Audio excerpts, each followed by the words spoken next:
Hello everyone, welcome to Divya classes. So as we have finished some part of motion chapter of class 9, we have finished what is rest, what is motion, then what is distance, what is displacement, what is the difference between distance and displacement, then we have covered what is vector, what is scalar, what are the vector physical quantities, then velocity and speed, what is the distance between velocity and speed, and what velocity time graph shows, what is slope, difference between uniform and non-uniform motion. So till here we have finished some topics of chapter motion of class 9. Obviously we will move to the next topics, so just be with me.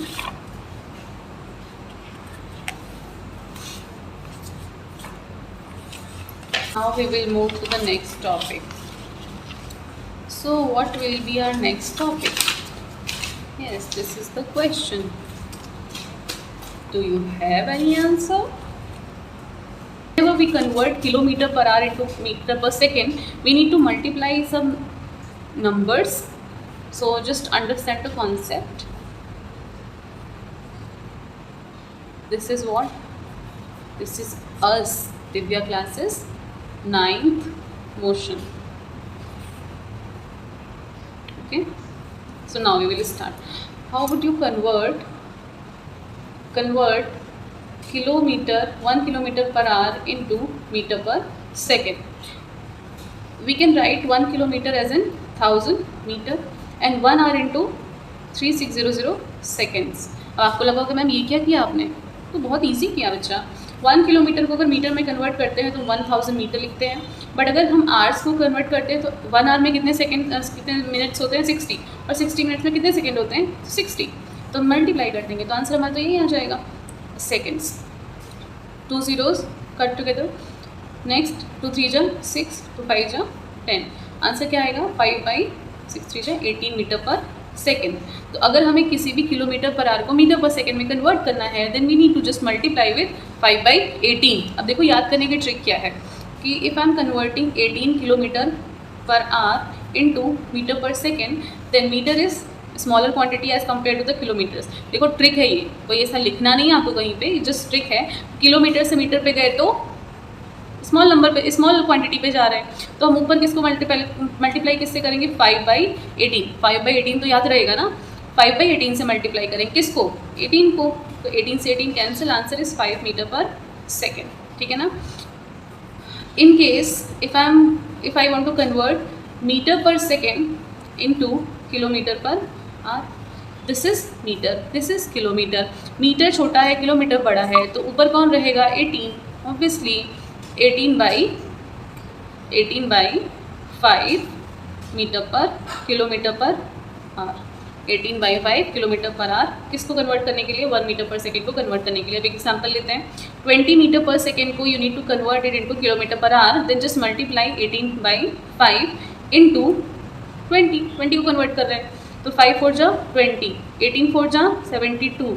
Unit किस में रखनी है, kilometre per hour में. I hope it is easy to you now. 2-3 question करते हैं इसके. Suppose I need to convert 90 kilometre per hour into metre per second. Kilometre से किस में गए, मीटर में. क्वांटिटी छोटी हो गई, तो 18 और 5 नंबर तो याद ही रहेगा ना, तो कौन सा ऊपर आएगा, 5. नीचे कौन सा आ गया, 18. मल्टीप्लाई किसको करोगे, 90 को, क्योंकि 90 को कन्वर्ट कर रहे हैं. 18 5 जा 90. Answer is 25 metre per second. Clear.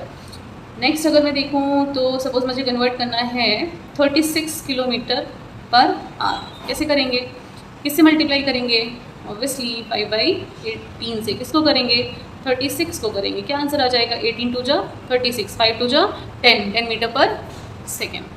Clear. अब सपोज आपको 10 मीटर पर सेकेंड को कन्वर्ट करना होता किलोमीटर पर आर में, तो मीटर से किलोमीटर गए तो छोटे से बड़े पे गए, मतलब ऊपर 18 रहेगा, नीचे 5 इंटू किसको कन्वर्ट कर रहे हैं, 10 को, तो 10 से मल्टीप्लाई, 5 2 जा 10, 18 2 जा 36. यूनिट इज क्या यूनिट आ गई, इसको कन्वर्ट किया किलोमीटर पर आवर में, तो किलोमीटर पर आवर. क्लियर है. हो जाएगा। चलो अभी आप खुद से इसको ट्राई करके देखना, इन केस अगर कोई प्रॉब्लम आती है आपको कौन से नंबर ट्राई करने हैं वो मैं यहाँ पे लिख देती हूँ। फर्स्ट नंबर जो आप कन्वर्ट करोगे, एग्जाम्पल्स, ये आपका होमवर्क क्लास वर्क जैसा भी आप समझ लो वो है। फर्स्ट नंबर आप कन्वर्ट करोगे, पहले तो आप कन्वर्ट करोगे किलोमीटर पर आवर से मीटर पर सेकेंड में।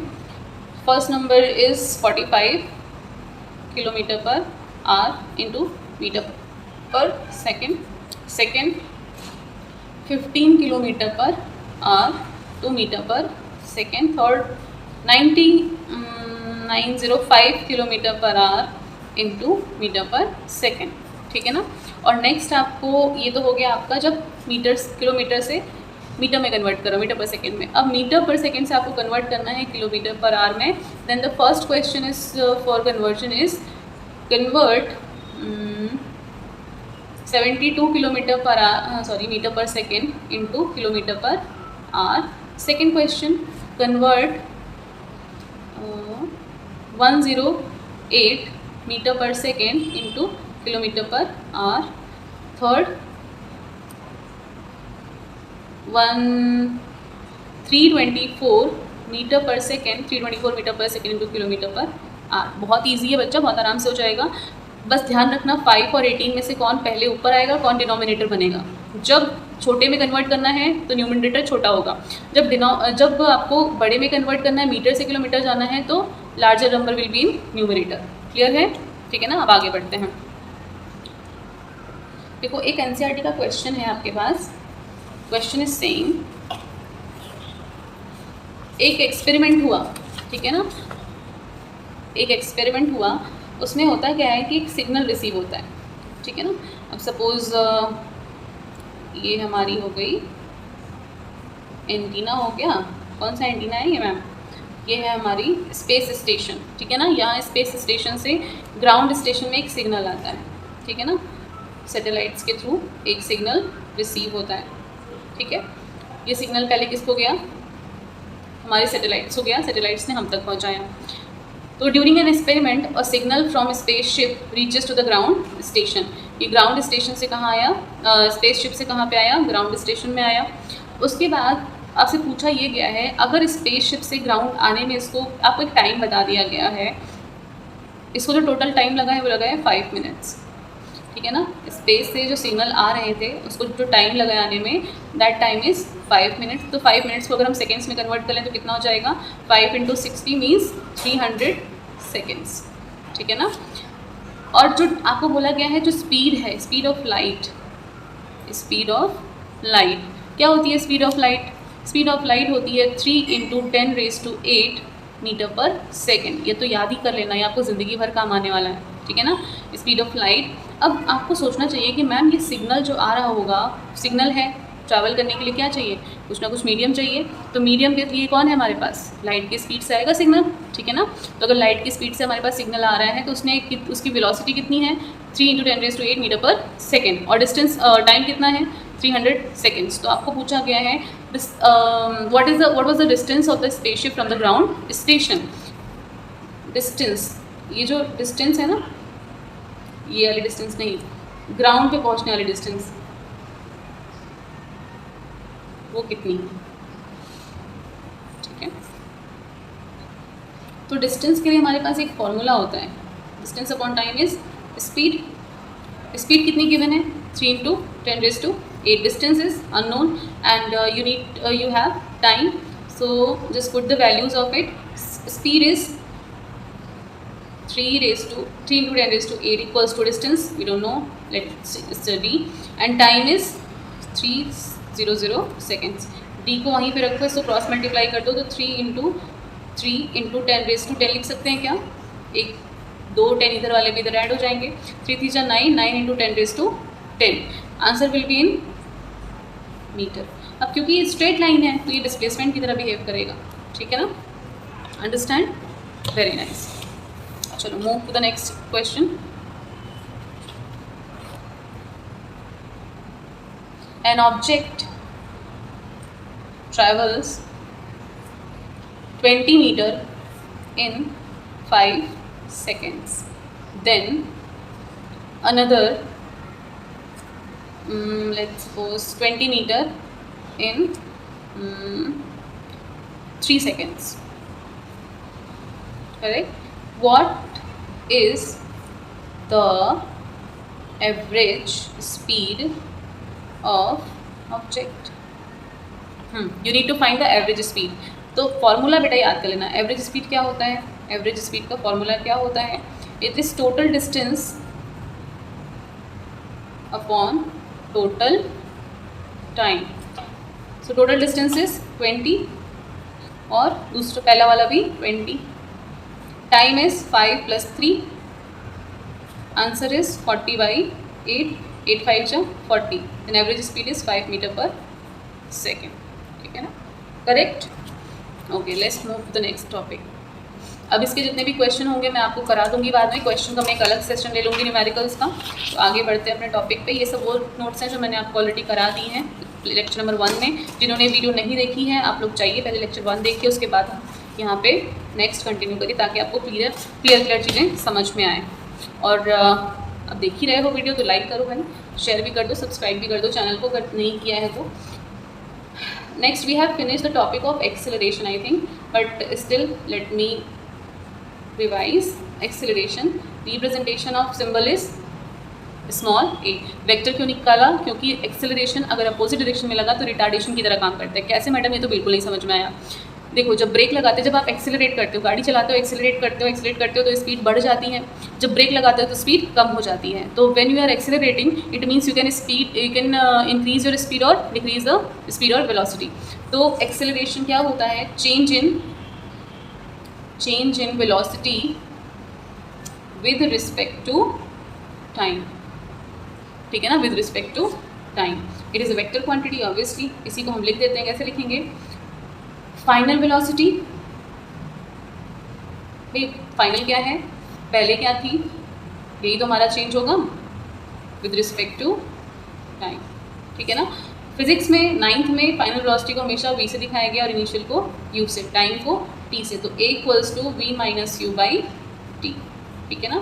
और इसी को हम ऐसा भी लिख सकते हैं कि a = rate of change in velocity with respect to time. Understood? If A is positive, भाई ऐसा भी तो हो सकता है कि फाइनल वेलोसिटी कम हो गई हो, आप पहले ज़्यादा स्पीड में बाद में कम हो गए हो. तो A can be positive, A can be negative.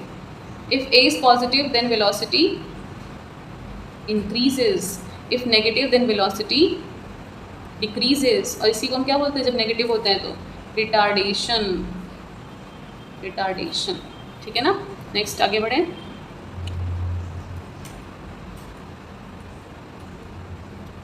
We have finished uniform and non-uniform.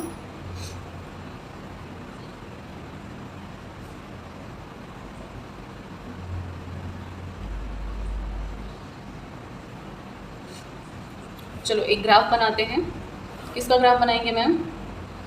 Graph of distance, time, graph. अब डिस्टेंस टाइम लिखा है मतलब परपेंडिकुलर में कौन होगा? डिस्टेंस होगा मैडम. इधर कौन होगा? टाइम होगा.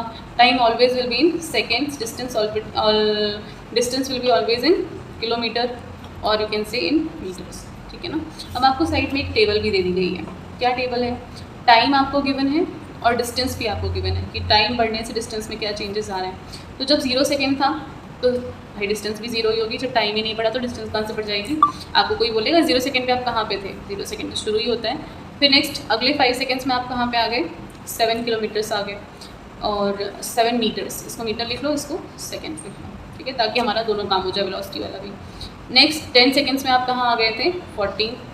नेक्स्ट 15 सेकेंड्स में आप कहाँ आ गए थे? बहुत समझदार हो, 21. देन 20 सेकेंड्स में 28. देन 25 सेकेंड्स में आप कहाँ पे आ चुके थे? 35. अब इसको हमें यहीं पे पोर्ट्रे कर देना है. कैसे करेंगे? टाइम दे दो. टाइम 0, 5, 10, 15, 20, 25. इधर दे दो आप डिस्टेंस. तो 7, 14, 21, 28, 35। अभी बिल्कुल नहीं है कि मैम क्या हमेशा वही लेंगे जो इधर आएगा, नहीं बच्चा, आप अपनी जो इंटरवल्स रखना वो बराबर रखना। जैसे इनका इंटरवल क्या है 7 7 7 7, इधर इंटरवल सबके क्या है 5 5 5 5, तो हम 5 का इंटरवल नीचे ले रहे हैं, ऊपर 7 का ले रहे हैं। आते हैं फर्स्ट वाले में, जब 5 पे था तो ये कहाँ पहुँचा 7 पे, जब 10 पे था तो ये कहाँ पहुँचा 14 पे, जब ये 15 था तो ये कहाँ पहुँचा 21 पे, जब ये था तो ये कहाँ पहुँचा, जब ये था तो कहाँ पहुँचा। अंडरस्टैंड? हाँ मैम क्या ही अंडरस्टैंड आप, ये क्या होता है, ये होता है, ठीक है ना। तो अब अगर इसको हम ड्रॉ करेंगे तो क्या आ जाएगा हमारे पास, एक स्ट्रेट लाइन आ जाएगी, एक स्लोप आ जाएगा, और हम क्या बोलेंगे, body is set to have a uniform motion, ठीक है ना। बॉडी किसमें है, यूनिफॉर्म मोशन में है। नेक्स्ट आते हैं, अगर आपको स्लोप निकालने के लिए बोला जाए तो आप, next is velocity time graph, velocity time graph, ठीक है ना। अब मैं पहले आपको टेबल देती हूँ, इधर टाइम किसमें होगा सेकेंड्स में, और इधर रहेगी वेलोसिटी किसमें होती है मैडम, हमेशा मीटर पर सेकेंड्स में होती है। तो मैं आपको टाइम देती हूँ, पहले time 0, then 5, then 10, then 15, then 20, 25, 30 and 35। Next जो वेलोसिटी है आपके पास 0, 7 ले लेते हैं, 14, 7 3 21, 28, 35, 42, 49। Understand? Okay, see the intervals are 7 for each alternate columns. Next आगे बढ़ते हैं, ईच ऑल्टरनेट रोज। अब इसका अगर हम बनाना चाहें फिगर ग्राफ तो कैसे बनेगा, इधर होता है टाइम मैडम सेकेंड्स में, इधर क्या होता है वेलोसिटी, किसमें होती है हमेशा मीटर पर सेकेंड। जब टाइम 0 था तो सब कुछ 0, यहाँ बढ़ जाते हैं, ठीक है। 5, 10, 15, 20, 25, 30 एंड 35। ध्यान रखना ये जो डिस्टेंस है तो होता है ना between 2 points will be same. Next आते हैं इधर, अगेन वही 7 वाला लेते हैं, 7, 14, 21, 28, 35, 42 एंड दिस इज 49, ठीक है। पहला वाला पॉइंट अगर हम देखें तो कहाँ पे है, पहले लिखा जाता है एक्स के कोऑर्डिनेट, फिर लिखे जाते हैं वाई के कोऑर्डिनेट्स। तो यहाँ पे क्या हो जाएगा 5, 7, ठीक है ना, 5 एक्स का और 7 वाई का। नेक्स्ट हमारे पास कोऑर्डिनेट्स क्या आ जाएंगे, 10, 40। थर्ड क्या आ जाएगा, ऐसे ही कुछ आता जाएगा, और ये भी क्या फॉर्म करेगा, एक स्ट्रेट लाइन फॉर्म करेगा, ठीक है ना। आप इसको बना लेना, एक स्ट्रेट लाइन ही बनेगी, इसलिए मैंने पहले ही बना दी है, आप लोग बना के ट्राई कर लेना, ठीक है ना। तो इसको हम क्या बोलेंगे, इसको हम बोलेंगे ग्राफ फॉर यूनिफॉर्मली एक्सिलरेटेड लिखना, एक्सिलरेटेड मोशन। यहाँ पे कैसा मोशन है, यूनिफॉर्मली एक्सिलेशन हो रहा है, ठीक है ना बहुत ज़्यादा ना बहुत कम। अब एक्सिलेशन को मैंने पहले बताया, फाइनल माइनस इनिशियल करते हैं, v final minus v initial divide by time. तो देखो पहले के लिए अगर हम एक्सिलेशन निकालें तो क्या होगा, वी पहले कितना था 7, फाइनल कितना है 7, इनिशियल कितना है 0, और टाइम फाइनल कितना है 5, इनिशियल कितना है 0। तो 7/5 metre per second square. Square क्यों, क्योंकि madam this is acceleration and unit of acceleration is metre per second square. कैसे आती है वो मैंने आपको बताया है कि इसकी एसआई यूनिट v/t लिखी जा, v को हम क्या लिखते हैं मीटर पर सेकेंड, और सेकेंड टाइम को सेकेंड, डिवाइड एक साथ हो जाएंगे सेकेंड स्क्वायर, समझे ना। तो नेक्स्ट यहाँ पे अगर हम दूसरा एक्सेलरेशन निकालें तो अभी v कहाँ पे है 14, पहले कहाँ पे था 7, टाइम अभी कहाँ पे है 10, पहले कहाँ पे था 5, दिस इज 7/5 अगेन, तो acceleration is same. So that's why I am saying that velocity time graph, this is the graph for uniformly accelerated motion. Okay, now we will move to the next graph. अच्छा, मैंने आपको एक चीज़ और बताई थी कि हमें वेलोसिटी टाइम ग्राफ क्या देता है, वेलोसिटी टाइम ग्राफ हमें देता है डिस्प्लेसमेंट। कैसे निकालेंगे डिस्प्लेसमेंट,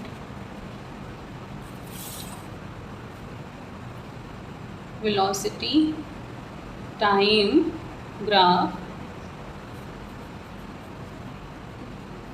इनसे हमें क्या मिल जाती है डिस्प्लेसमेंट। स्लोप तो हमें एक्सेलरेशन देगा, बट हमें जो एरिया कवर्ड होगा वो क्या देगा डिस्प्लेसमेंट। अब जैसे आपके एनसीईआरटी में एक ग्राफ बना हुआ है कुछ इस तरह से, ठीक है ना। कुछ इस तरह से ग्राफ बना हुआ है। आपको ये वैल्यू कुछ दी हुई है 0, सपोज दिस इज 5, 10, 15, 20, 25 और इधर भी हम कुछ ऐड कर लेते हैं। ये है 16, इसको मान लेते हैं 32। तो जो गैप होगा वो कितना हो सकता है, ये वाला पहला तो हो जाएगा इधर 8, 16, 24, देन 32 एंड देन ऐसे ही बढ़ता जाएगा, ठीक है ना। तो this is point A and this is point B, this is point C and this is point D, A B C D. तो हमारा ये जो पूरा शेडेड पोर्शन है ना, पेंसिल भी देखो, ये जो पूरा शेडेड पोर्शन है ना, ये पूरा हमें क्या बताता है, this total shaded area is considered as a displacement. कितना डिस्प्लेसमेंट हुआ है ये शेडेड पोर्शन बताएगा। अब क्योंकि मैडम इस शेडेड पोर्शन में तो हम कैसे निकालेंगे, फिगर तो बड़ा अजीब सा है इसका, तो हम एक क्या बना लेंगे, एक बना लेंगे रेक्टेंगल। अब ये स्क्वायर होगा तो स्क्वायर की तरह दिखेगा, वैसे तो स्क्वायर नहीं दिख रहा बिकॉज ये डिस्टेंस, ये वाली डिस्टेंस अलग है, ये वाली डिस्टेंस अलग है। तो जब दो साइड्स अलग अलग होती हैं तो रेक्टेंगल होता है। It doesn't look like rectangle but it is rectangle, ठीक है ना। तो चेक करते हैं हम आगे क्या कर सकते हैं। एरिया, और एक एरिया हमें ये वाला मिल गया, ठीक है ना, एक एरिया हमें ये वाला मिल गया, ठीक। अब अगर ये भी एरिया आपको दिया है साथ में, ये वाला भी निकालना है, तो आप क्या कर सकते हो, दो ट्रायंगल इधर वाले, एक रेक्टेंगल इधर वाला, तो एरिया क्या आ जाएगा, area equals to triangle, which triangle, O A D, O A D plus rectangle A B C D plus area of A, इसको ई कर दो, ए बी ई, डन। अब आपको पता ही होगा यार कि ट्रायंगल का एरिया क्या होता है, 1/2 length into sorry breath into height, plus इसका क्या होता है 1/2, रेक्टेंगल का क्या होता है L into B, plus triangle का 1 इंटू बेस इंटू हाइट, ठीक है ना। Area of rectangle is 1/2 base into height, length into breadth and then 1/2 base into height. तो अभी चेक करो भाई कि 1/2 इस वाले के लिए बेस कौन होगा, हाइट कौन होगी, दिस इज बेस। तो क्या लिखोगे बेस के लिए, O D into height is A D plus, अब रेक्टेंगल के लिए क्या हो जाएगा, लेंथ इंटू ब्रेथ, तो लेंथ 16, 0 से लेके कितना है पूरा 16, पहले तो लिख ही लेते हैं ना, नहीं तो बार बार गड़बड़ हो जाएगी। A D into this one is D C plus 1/2 length breadth sorry base into height, this is base, then A E, height is b e. Put the values of the given OD, AD, BC, BE. 1/2 OD is 10 minus 0 is 10, AD is 16 plus AD is 16 into DC, this is DC, so difference between 20 minus 10 is 10 plus 1/2 AE, AE की length कितनी ma'am, जितनी इतनी उतनी, इसकी हो जाएगी 5 plus 5 कितना 10, BE, BE कितना हो जाएगा, see this is 32, this is 16, अगर मैं इनकी लेंथ निकालूंगी तो कितना आ जाएगा 8 + 8 कितना, या फिर 32 - 16 कितना हो जाएगा 16। अब कट कर दो इसको, 2 5 जा 10, 2 5 जा 10, तो 16 5 जा 80 प्लस 16 5 जा 80 प्लस 16 10 जा 160, तो कितना हो जाएगा 160 प्लस 160, इट मीन्स 320 मीटर का जो एरिया है वो डिस्प्लेसमेंट यहाँ से यहाँ तक हुई है। Understand, clear. नेक्स्ट आते हैं इक्वेशन ऑफ मोशन। अभी ये क्वेश्चन बन जाएंगे, अब आपको होमवर्क एक क्वेश्चन में आपको देकर जा रही हूँ, ठीक है ना। ये देखा देखा क्वेश्चन कुछ लगेगा क्योंकि ये बहुत बार पूछा क्वेश्चन है, ठीक है ना। इसको आप करना, नहीं होता है तो मैसेज करना, कुछ ना कुछ तो करना ही पड़ेगा। 0 A B C D E F G, आपको ये पूरा शेडेड पोर्शन जो है ना इसका एरिया निकालना है। एरिया निकालोगे तो ये डिस्प्लेसमेंट पता चलेगी ना। तो हाइट इसकी जो दी है वो 10 है और इधर कितनी हो जाएगी, ये वाली height, sorry this height is -15, ठीक है ना। And this length is, this velocity, this is time, तो 10 seconds, 20 seconds, 30 second, 40 second, this is 50 second. करके देखना, नहीं बनता है तो मुझे बताना। बाकी इसमें कोई रिक्वायरमेंट ऐसी नहीं है जो आपको नहीं पता चल रही है।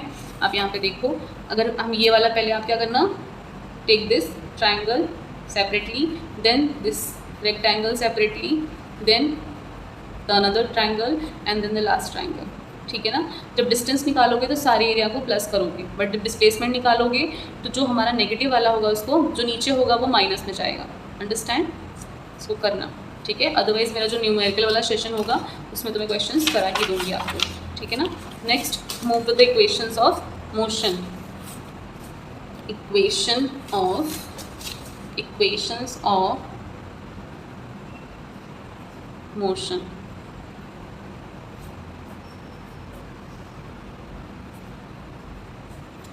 ये देखो बहुत इंपॉर्टेंट है। अभी आपको लगेगा कि मैम ये आप क्या बता रहे हो, ये तो पहले कभी कुछ सुना ही नहीं, बट बच्चे seriously and believe me this is very easy. बस एक बार आपको दिमाग में बैठाने की देर है, उसके बाद आपको ये बहुत ही इजी कॉन्सेप्ट्स लगेंगे, ठीक है ना। तो कुछ चीज़ें पहले तो जान लो। वी को हम क्या बोलते हैं, फाइनल वेलोसिटी। हमेशा वी को हम क्या बोलेंगे, स्मॉल वी को final velocity. Capital V is volume, तो कैपिटल वी का यूज़ नहीं करेंगे। Small you is initial velocity. तो मैम कैपिटल यू क्या होता है बेटा, कैपिटल यू होता है पोटेंशियल एनर्जी, तो वो भी यूज़ नहीं कर सकते।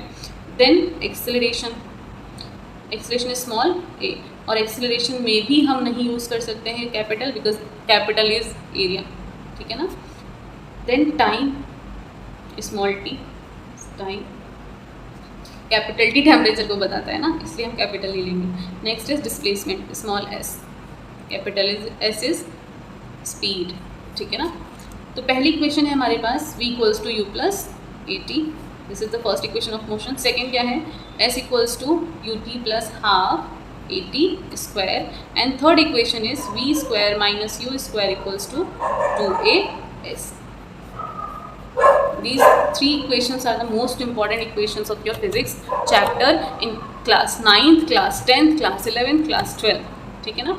तो फर्स्ट इक्वेशन की हम अगर बात करते हैं, इस इक्वेशन को हम क्या बोलते हैं, velocity time relation. This is velocity time relation. क्यों, क्योंकि इसमें वेलोसिटी और टाइम का रिलेशन दिखाया गया है, और हम ऐसा भी तो इसको बोल सकते हैं v minus u by a equals to t, या फिर v minus u by t equals to a. Change in velocity with respect to time is acceleration. Next is equation number 2, which is also called displacement time relation. And the third equation is displacement velocity relation. Understand, displacement velocity relation, ठीक है ना। ये तीनों equations याद कर लेना। और पहले तो इसका प्रूफ भी आता था, बट अभी आपके इस चैप्टर से पूरी तरीके से रिलेटेड है तो हम वो नहीं करेंगे, बट हम इसके कुछ क्वेश्चंस कर लेंगे ताकि हमें इस तरह के क्वेश्चन को समझने में आसानी हो जाए, ठीक है। तो पहला क्वेश्चन अगर मैं आपसे पूछूं, question number first, okay, a car while going down, वो जो नॉइसेज आ रही साइड से ना, वो आप इग्नोर करना, बिकॉज हम वीडियो जो है रात में यहाँ पे शो साइड से आता ही रहता है, तो just ignore the noises. A car while going down an inclined plane has an acceleration of 2 centimeter per second square. What will be its velocity 3 seconds after the start? Okay, this is your question. Question is asking for velocity after how much second? 3 second. Okay, तो this is the inclined plane. ये जो plane होता है ना, जो ढलान होती है, इसको हमेशा हम इंक्लाइन प्लेन बोलते हैं।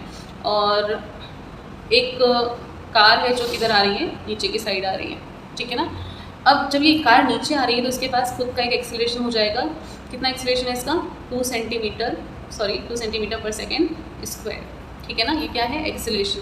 बच्चा ध्यान रखना, एक्सेलरेशन की जो यूनिट होती है वो मीटर पर सेकेंड स्क्वायर होती है, then we have to definitely convert 2 centimetre into metre, otherwise हम क्या करेंगे, यहाँ पे भी मीटर लेकर करो, ठीक है ना, 2 metre per second square, clear. Then time is, अब आफ्टर स्टार्ट, सपोज ये यहाँ से स्टार्ट हुई, ये पॉइंट इसका स्टार्ट पॉइंट हो गया और नीचे जाके कहीं पे ये स्टॉप हो गई, ठीक है।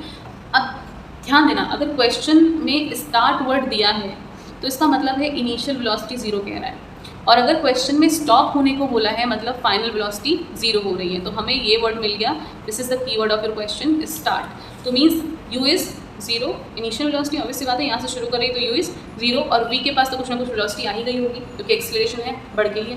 टाइम कितना गिवन है आपको, 3 सेकेंड, वेलोसिटी आपको फाइंड करनी है, एक्सेलरेशन आपको दिया है 2 metre per second square, okay.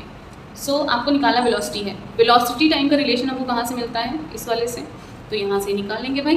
Velocity क्या होती है, v minus u, v equals to u plus a t, तो v is not given, u is 0, a is 2 and t is 3 second, तो v is 6 metre per second, this is the final velocity. Understand? I hope this is very clear to you. Okay, move to the next question. A motor boat starting, एक motor boat है, ठीक है ना, motor boat है भाई, इसमें engine सब लगे होंगे, पानी में ये चलती होगी मोटर बोट, ठीक है ना, ये रेस्ट से स्टार्ट होती है, motor boat starting from rest, हमें कीवर्ड मिला rest, on a lake, accelerates in a straight line at 3 meter per second square for 10 seconds, ठीक है ना, 3 मीटर पर सेकेंड के स्क्वायर से एक्सेलरेट करती है और कितने सेकेंड तक करती है, 10 सेकेंड तक, ठीक है ना। How far the boat travels, ठीक है ना, चेक करते हैं, what is given to you, what are the given values, u is 0 because rest से शुरू हुआ तो u 0, a is 3 metre per second square, time is 10 seconds, और s आपको निकालना है भाई, बोट कितना ट्रैवल कर रही, हाउ फार मीन्स डिस्प्लेसमेंट पूछ रहा है, तो हमें डिस्प्लेसमेंट और वेलोसिटी, डिस्प्लेसमेंट एंड टाइम का कहाँ पे दिया होता है, इस वाले में, s तो हमें यहाँ पे मिलेगा, तो यहाँ पे मिलेगा, बट हमारे पास टाइम भी है तो हम ये वाला यूज़ कर लेते हैं, ठीक है ना। तो s equals to u t plus half a t square, s equals to u is 0, तो t पूरा ही 0 हो जाएगा, 1/2, a is 3 m, t is 10 का square, s equals to 1/2 3 into 100, तो दिस इज़ 50 एंड 53 जा 150 मीटर, तो s कितना हो गया, कितना बोट ट्रैवल कर चुकी होगी 10 सेकेंड्स में, एक्सेलरेशन कितना था इसके पास 3 metre per second square, time यहाँ तक पहुँचने में कितना लिया उसने 10 सेकेंड, तो कितना ट्रैवल करके आई यहाँ से 150 मीटर्स, क्लियर है। ओके, अब न्यूमेरिकल का जो सेशन होगा उसी में हम कंप्लीट करेंगे इसको, न्यूमेरिकल्स करा देंगे बहुत सारे, don't worry. Next topic is uniform circular motion, what is that ma'am, uniform circular motion, वो हम अपने हाथ में, अगर एक आपके एनसीईआरटी में एक फिगर बना हुआ है कि एक बॉय है, उसके हाथ में एक रस्सी है और वो इस सर्कल में इसको घुमाता है, ठीक है ना, और इस रस्सी के इस ये जो थ्रेड है ना, इसके एंड में इसने एक स्टोन बांध रखा है, अब इसको घुमाएगा तो ये स्टोन भी उतनी ही वेलोसिटी से बार बार घूमता रहेगा, कभी घुमाया है ऐसा किया ही होगा, एक आध बार तो किया ही होगा कभी ना कभी। तो यूनिफॉर्म सर्कुलर मोशन क्या होता है, motion of the body along circumference, circumference का मतलब समझते हो, जैसे ये होता है सर्कल और ये जो टोटल लेंथ होती है ना, टोटल डिस्टेंस जिसको हम बोलते हैं, ये क्या होती है? सर्कमफेरेंस। और डिस्प्लेसमेंट क्या होती है? Shortest path. ठीक है ना? Circumference of the circle is called circular motion. And what do you mean by the uniform term? When motion is in constant speed. Motion in constant speed. Obviously, बहुत easy है. When motion of the body along the circumference of the circle with a constant speed is called uniform circular motion. इसी को हम और क्या बोलते हैं? इसी को हम बोलते हैं accelerated motion. This is also called accelerated motion. Understand? Okay. अभी इतना तो सफिशिएंट है, फिर बाकी का इससे रिलेटेड जो भी क्वेश्चंस होंगे, क्योंकि इससे भी रिलेटेड क्वेश्चंस होते हैं बच्चा, कैसे होते हैं चाहे तो मैं थोड़ा बहुत बता देती हूँ. फिलहाल मेरी फ़ोन की बैटरी कम है तो मैं नेक्स्ट क्लास में कंटिन्यू करती हूँ. Thank you so much class में बने रहने के लिए. और हमारा एक लेक्चर भी बाकी है जिसमें, क्योंकि टॉपिक्स ऑलरेडी सारे कवर हो चुके हैं, so we will focus only on the numericals and circular motion, very important topic which is left a bit. So thank you, take care, bye bye. Do like, share and subscribe this channel. Thank you.